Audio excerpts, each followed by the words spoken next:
this character needs another person to fulfill his addiction. Right? That's interesting. There's drama right there.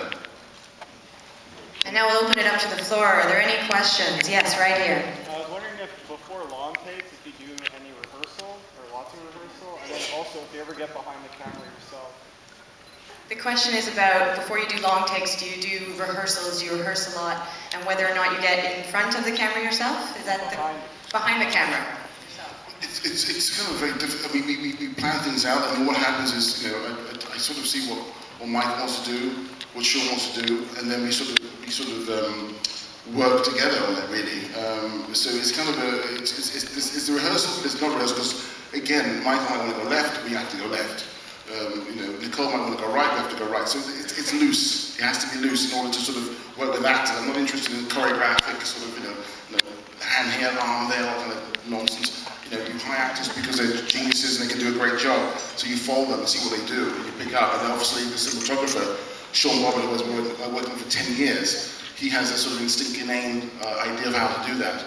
And we discuss, and you know, we talk about images a lot. So I don't go behind the camera, but I talk about painting images, and the whole idea of the widescreen. I just love the idea of an intimate situation, but you're still using the widescreen to sort of fill the space, because there's always a relationship with another object or another thing in that frame. So it's always a relationship. There's always a relationship going on within the frame.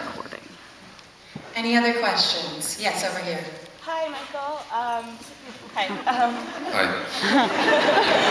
Hi. This isn't your first film with Mr. McQueen, so and I've read before that you really like when you get a script, you look at the director.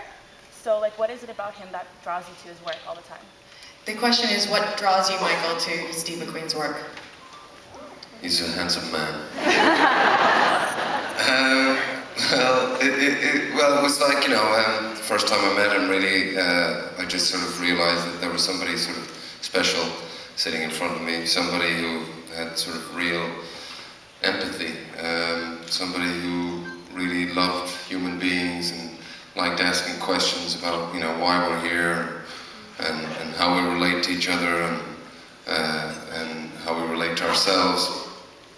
And I just knew that, you know, I was going to learn something from him, and that, you know, I must work with this man. Thanks. Another question. Yes, over there. Yeah!